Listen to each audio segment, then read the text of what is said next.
بسم اللہ الرحمن الرحیم۔ السلام علیکم ورحمۃ اللہ وبرکاتہ۔ آج ہم جن باتوں کا تذکرہ کریں گے ان میں لوگ جس حالت میں پیدا ہوئے کیا قیامت کے دن اسی حالت میں اٹھیں گے؟ لوگ ایک دوسرے کا سطر نہیں دیکھ سکیں گے۔ جو شخص جس لباس میں فوت ہوا اسی میں اٹھے گا۔ قیامت کے دن نیک لوگ سوار ہو کر گناہگار پیدل اور کافر منہ کے بل اٹھیں گے۔ کیا موذنین بھی سواریوں پر سوار ہوں گے؟ 2 3 10 مومن ایک سواری پر سوار ہوں گے۔ کافر منہ کے بل کیسے چلیں گے؟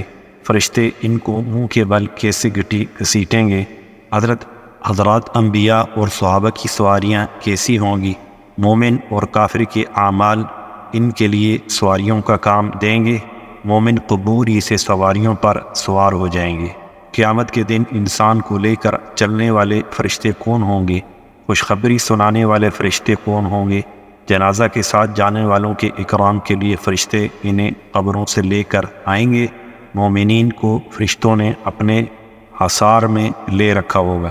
ان سب باتوں کا مختصر ذکر کرنے سے پہلے اگر آپ نے اس چینل کو سبسکرائب نہیں کیا تو پلیز اس کو سبسکرائب کر دیں اور بیل کا بٹن پریس کر دیں تاکہ اس قسم کی مزید ویڈیوز آپ تک بر وقت پہنچتی رہیں۔ تو چلیں شروع کرتے ہیں۔ ارشاد باری تعالیٰ ہے کما بدأنا اول خلق نعید، جیسے سرے سے بنایا تھا ہم نے پہلی بار پھر اس کو دہرائیں گے دوبارہ۔ حضرت ابن عباس رضی اللہ تعالی عنہ سے روایت ہے حضور صلی اللہ علیہ وسلم کھڑے ہوئے اور ارشاد فرمایا، اے لوگو تم قیامت کے روز اللہ تعالیٰ کے روبرو پیش ہونے کے لیے ننگے پاؤں بے لباس اور نامختون اٹھو گے۔ پھر آپ صلی اللہ علیہ وسلم نے یہ آیت تلاوت فرمائی کما بدأنا اول خلق نعید، پھر مخلوقات میں سب سے پہلے حضرت ابراہیم علیہ السلام کو پوشاک پہنائی جائے گی۔ حضرت عائشہ صدیقہ رضی اللہ تعالی عنہ سے روایت ہے کہ حضور صلی اللہ علیہ وسلم نے ارشاد فرمایا قیامت کے دن لوگ ننگے پاؤں اور غیر مختون اٹھیں گے۔ میں نے عرض کی یا رسول اللہ صلی اللہ علیہ وسلم کیا مرد خواتین ایک دوسرے کی طرف دیکھیں گے؟ آپ صلی اللہ علیہ وسلم نے فرمایا اے عائشہ وہ دن آج کی بنسبت بہت زیادہ سخت ہوگا۔ حضرت سودا بنت زمعہ رضی اللہ تعالی عنہ سے منقول ہے رسول اللہ صلی اللہ علیہ وسلم نے فرمایا لوگ ننگے پاؤں ننگے بدن اور غیر مختون اٹھائے جائیں گے۔ وہ پسینہ میں غرق ہوں گے اور پسینہ ان کے کانوں کی لو تک پہنچا ہوا ہوگا۔ میں نے کہا یا رسول اللہ ہائے شرم کہ لوگ ایک دوسرے کو دیکھیں گے۔ آپ صلی اللہ علیہ وسلم نے فرمایا لوگ اس سے غافل ہوں گے، ان میں سے ہر ایک اس دن ایسی پریشانی میں مشغول ہوگا جو اس کو اوروں کی طرف متوجہ نہ ہونے دے گی۔ حضرت ام سلمہ رضی اللہ تعالی عنہ فرماتی ہیں کہ میں نے رسول اللہ صلی اللہ علیہ وسلم کو فرماتے سنا لوگ قیامت کے دن ننگے بدن اور ننگے پاؤں اٹھائے جائیں گے، تو میں نے کہا یا رسول اللہ صلی اللہ علیہ وسلم ہائے شرم ہم ایک دوسرے کو دیکھیں گے۔ آپ صلی اللہ علیہ وسلم نے فرمایا لوگ اس سے غافل ہوں گے۔ میں نے کہا انہیں کون سی چیز غافل کرے گی؟ آپ صلی اللہ علیہ وسلم نے فرمایا صحیفوں کا کھلنا جس میں رائی کے دانہ برابر بھی اعمال درج ہوں گی۔ حضرت حسن بن علی رضی اللہ تعالی عنہ فرماتے ہیں کہ جناب رسول اللہ صلی اللہ علیہ وسلم نے ارشاد فرمایا لوگوں کو قیامت میں ننگے پاؤں ننگے بدن اٹھایا جائے گا۔ ایک عورت نے عرض کی یا رسول اللہ یہ کیسے ہوگا؟ کیا ہم ایک دوسرے کو نہیں دیکھیں گے؟ آپ نے فرمایا آنکھیں پھٹی کی پھٹی رہ جائیں گی۔ پھر آپ نے اپنی آنکھیں آسمان کی طرف اٹھا دیں، مطلب یہ تھا کہ آنکھیں اس طرح پھٹی کی پھٹی رہ جائیں گی۔ غیر مختون کا یہ مطلب ہے کہ انسان کی جو کھال ختنہ کے دوران کاٹی گئی تھی وہ کھال واپس لگا دی جائے گی۔ اسی طرح انسان کا ہر عضو اور جز اسے جو دنیا میں اس سے جدا ہوا تھا اسے واپس کر دیا جائے گا تاکہ وہ نعمتوں سے کامل طور پر مستفید ہو یا عذاب میں کامل طور پر مبتلا ہو۔ امام قرطبی رحمۃ اللہ علیہ فرماتے ہیں کہ حدیث پاک میں جو غرقہ غیر مختون کا لفظ استعمال ہوا ہے یہ ان احادیث کے خلاف نہیں ہے جن میں یہ وارد ہوا ہے کہ مردے اپنے قبروں میں کفن میں ایک دوسرے کے ساتھ ملاقات کرتے ہیں، کیونکہ یہ احادیث برزخ کے متعلق ہے۔ البتہ جب یہ اپنے قبروں سے اٹھیں گے تو ننگے ہوں گے، مگر شہید اس سے مستثنیٰ ہیں جیسا کہ احادیث میں مذکور ہے۔ حضرت ابو سعید خدری رحمۃ اللہ علیہ کی جب وفات کا وقت قریب آیا تو انہوں نے کپڑے منگوا کر زیب تن کیے اور کہا کہ میں نے جناب رسول اللہ صلی اللہ علیہ وسلم کو فرماتے ہوئے سنا، میت جن کپڑوں میں فوت ہوتی ہے انہی میں اسے اٹھایا جائے گا۔ ارشاد باری تعالیٰ ہے، یوم نحشر المتقین الی الرحمن وفدا ونسوق المجرمین الی جہنم وردا۔ جس دن ہم اکٹھا کروائیں گے پرہیزگاروں کو رحمان کے پاس مہمان بلائے ہوئے، اور ہانک لے جائیں گے گناہگاروں کو دوزخ کی طرف پیاسے سے۔ وَنَحْشُرُهُمْ يَوْمَ الْقِيَامَةِ عَلَى وُجُوهِهِمْ، اور اٹھائیں گے ہم اس دن قیامت کے، چلیں گے منہ کے بل۔ الَّذِينَ يُحْشَرُونَ عَلَى وُجُوهِهِمْ، جو لوگ کہ اٹھائے جائیں گے اوندے پڑے ہوئے اپنے منہ پر۔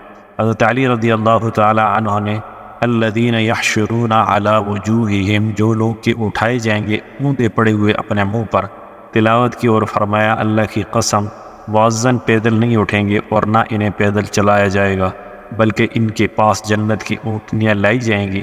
مخلوقات نے ایسی حسین سواریاں کبھی نہیں دیکھی ہوں گی، ان پر سونے کے کجاوے ہوں گے، ان کی نکیل زبرجد کی ہوگی، یہ ان پر سوار ہوں گے حتیٰ کہ جنت کا دروازہ کھٹکھٹائیں گے۔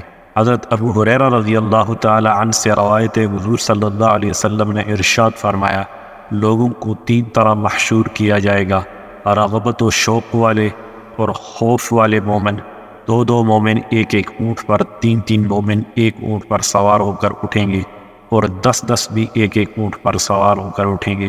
باقی لوگوں کو آگ کے ساتھ اٹھایا جائے گا۔ آگ ان کے ساتھ دوپہر کا وقت گزارے گی۔ جب وہ دوپہر کا وقت گزاریں گے اور رات گزارے گی، جب وہ رات گزاریں گے، حافظ ابن حجر رحمۃ اللہ علیہ فرماتے ہیں کہ ایک گروہ ہے یہ عام مومنین ہوں گے، اور دو افراد سے لے کر 10 تک کے سوار کا ذکر آیا ہے، جبکہ آپ صلی اللہ علیہ وسلم نے ایک سوار کا ذکر اس لیے نہیں فرمایا کیونکہ یہ فضیلت صرف حضرت انبیاء علیہ السلام کے لیے ہوگی۔ امام بیقی رحمۃ اللہ علیہ فرماتے ہیں کہ حدیث میں موجود راغبین سے ابرار اور راہبین سے خوف راجا کی اور درمیانی حالت والی مراد ہے، اور جو لوگ آگ کے ساتھ اٹھائیں گے وہ کفار ہوں گے۔ حضرت ابو ہریرہ رضی اللہ تعالی عنہ سے روایت کے جناب رسول اللہ صلی اللہ علیہ وسلم نے ارشاد فرمایا، لوگوں کو قیامت میں 3 طرح محشور کیا جائے گا، یعنی لوگ محشر کے اندر 3 طریقے سے اٹھائے جائیں گے، سوار، پیدل، چیروں کے بل۔ ایک شخص نے عرض کی، یا رسول اللہ، کیا وہ اپنے چیروں کے بل چلیں گے؟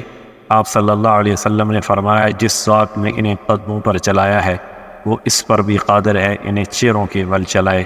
حضرت ابو ذر رضی اللہ تعالی عنہ سے روایت ہے، جناب رسول اللہ صلی اللہ علیہ وسلم نے ارشاد فرمایا، لوگوں کو قیامت میں 3 گروہوں کی شکل میں پیش کیا جائے گا۔ ایک گروہ نجات کی امید لگائے لباس پہنے ہوئے اور سواری پر ہوگا، ایک گروہ پیدل چلتا ہوا ہوگا، ایک گروہ کو فرشتے چیروں کے بل گھسیٹتے ہوئے میدان حشر میں لائیں گے۔ حضرت ابو ہریرہ رضی اللہ تعالی عنہ سے ایک اور حدیث میں روایت ہے کہ جناب رسول اللہ صلی اللہ علیہ وسلم نے فرمایا، حضرات انبیاء کرام کو قیامت کے دن سواریوں پر حشر کے میدان میں لایا جائے گا۔ حضرت صالح کو ان کی اونٹنی پر محشر کے میدان میں لایا جائے گا، اور میں براق پر سوار ہو کر آؤں گا۔ میرے دونوں بیٹے حسن و حسین رضوان اللہ تعالی علیہم اجمعین جنت کی 2 اونٹنیوں پر سوار ہو کر پیش ہوں گے۔ حضرت بلال جنت کی ایک اونٹنی پر سوار ہو کر آذان دیتے ہوئے اور حق کی گواہی دیتے ہوئے آئیں گے، حتیٰ کہ جب وہ اشہد ان محمد رسول اللہ کہیں گے تو تمام اولین و آخرین مسلمان اس کی گواہی دیں گے، بس جس کی گواہی قبول ہو جائے گی اور جس کی رد ہوئی رد ہو جائے گی۔ حضرت عمرو بن قیس الملائی رحمۃ اللہ علیہ سے مروی ہے کہ جب مومن اپنی قبر سے نکلے گا تو اس کا عمل حسین صورت اور پاکیزہ خوشبو کی شکل میں اس کا استقبال کرے گا اور کہے گا کہ کیا تو مجھے پہچانتا ہے؟ وہ کہے گا نہیں۔ عمل کہے گا، سن، اللہ تعالیٰ نے تیری خوشبو کو پاکیزہ کر دیا اور تیری صورت کو حسین کر دیا۔ نیز وہ کہے گا تو دنیا میں بھی اس طرح تھا، میں تیرا نیک عمل ہوں، میں دنیا میں تجھ پر بہت سوار رہا، آج تو مجھ پر سوار ہو جا۔ پھر حضرت عمرو بن قیس رحمۃ اللہ علیہ نے یہ آیت تلاوت فرمائی، یوم نحشر المتقین الی الرحمن وفدا، جس دن ہم اکٹھا کر لائیں گے پرہیزگاروں کو رحمان کے پاس مہمان بنائے ہوئے، اور کافر کا عمل بدترین صورت اور بدترین بدبو کی شکل میں اس کا استقبال کرے گا اور کہے گا کہ تو مجھے پہچانتا ہے؟ وہ کہے گا نہیں۔ تو عمل کہے گا سن، اللہ تعالیٰ نے تیری صورت کو گندا اور بو کو بدبودار کر دیا۔ نیز وہ کہے گا تو دنیا میں بھی ایسا ہی تھا، میں تیرا عمل ہوں، تو مجھ پر اکثر سوار لیتا تھا، آج میں تم پر سوار ہوں گا۔ پھر حضرت عمرو بن قیس رحمۃ اللہ علیہ نے یہ آیت تلاوت فرمائی، وَهُمْ يَحْمِلُونَ أَوْزَارَهُمْ عَلَى ظُهُورِهِمْ، اور وہ اٹھائیں گے اپنے بوجھ اپنی پیٹھوں پر۔ امام حلیمی رحمۃ اللہ علیہ اور امام غزالی رحمۃ اللہ علیہ فرماتے ہیں کہ جو میدان حشر میں سواریوں پر حشر کے میدان میں آئیں گے وہ اپنی قبور ہی سے سواریوں پر سوار ہو جائیں گے، جبکہ امام اسماعیلی رحمۃ اللہ علیہ فرماتے ہیں کہ یہ حضرات اپنی قبور سے میدان حشر تک پیدل آئیں گے، پھر وہاں سے سوار ہوں گے تاکہ ننگے پاؤں چلنے والی اور سوار ہونے والی دونوں حدیثوں میں تطبیق ہو سکے۔ لیکن امام غزالی رحمۃ اللہ علیہ کا قول اولا ہے، امام بیقی رحمۃ اللہ علیہ نے بھی یہی فرمایا ہے۔ وَجَاءَتْ كُلُّ نَفْسٍ مَعَهَا سَائِقٌ وَشَهِيدٌ، اور آیا ہر ایک جی اس کے ساتھ ہے، ایک ہانکنے والا اور ایک احوال بتلانے والا۔ حضرت جابر رضی اللہ تعالی عنہ سے روایت ہے کہ جناب رسول اللہ صلی اللہ علیہ وسلم نے ارشاد فرمایا، جب قیامت قائم ہوگی تو انسان پر ایک فرشتہ نیکیوں کا اور ایک گناہوں کا اترے گا، اور یہ دونوں اس کی گردن پر ایک کتاب لٹکا دیں گے۔ پھر ہر انسان کے ساتھ دو فرشتے ہوں گے، ایک فرشتہ بارگاہ خداوندی میں لانے والا اور ایک نگران ہوگا۔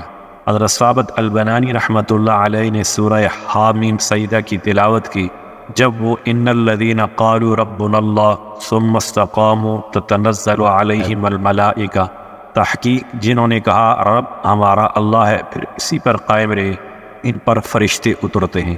پر پہنچے تو فرمایا ہم تک یہ بات پہنچی ہے کہ مومن کو جب اس کی قبر سے اٹھایا جائے گا اسے دو فرشتے ملیں گے جو دنیا میں اس کے ساتھ رہتے تھے، وہ اس سے کہیں گے خوف نہ کر، غمگین نہ ہو، اور تجھے اس جنت کی خوشخبری ہو جس کا تجھ سے وعدہ کیا گیا تھا۔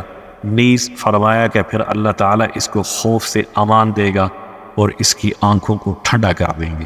حضرت حسن بصری رحمۃ اللہ علیہ فرماتے ہیں کہ حضرت موسیٰ علیہ السلام نے بارگاہ خداوندی میں عرض کیا کہ اس آدمی کو کیا بدلہ عطا کیا جائے گا جو جنازہ کے ساتھ جاتا ہے؟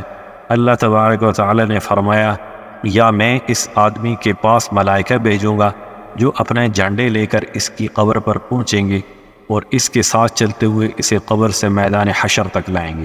حضرت داؤد بن حلال الضبی رحمۃ اللہ علیہ فرماتے ہیں، حضرت ابراہیم علیہ السلام کے صحیفوں میں لکھا ہوا ہے، اے دنیا ابرار کے سامنے تو زیب و زینت کے ساتھ جاتی تو ہے، مگر تو ان کے سامنے کتنی ذلیل ہے۔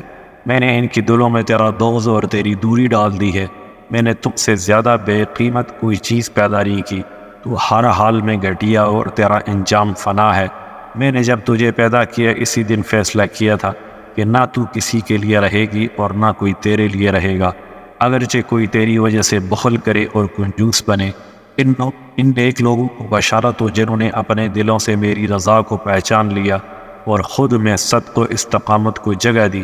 ان لوگوں کے لیے بشارت ہو جب وہ قبروں سے نکل کر وفد کی شکل میں میرے پاس آئیں گے، ان کی جزا یہ ہوگی کہ ان کا نور ان کے آگے آگے روشنی کرتا ہوگا اور فرشتوں نے انہیں اپنے گھیرے میں لے رکھا ہوگا، حتیٰ کہ میں انہیں وہاں پہنچا دوں گا جس کے وہ میری رحمت سے امیدوار تھے۔ السلام علیکم ورحمۃ اللہ وبرکاتہ۔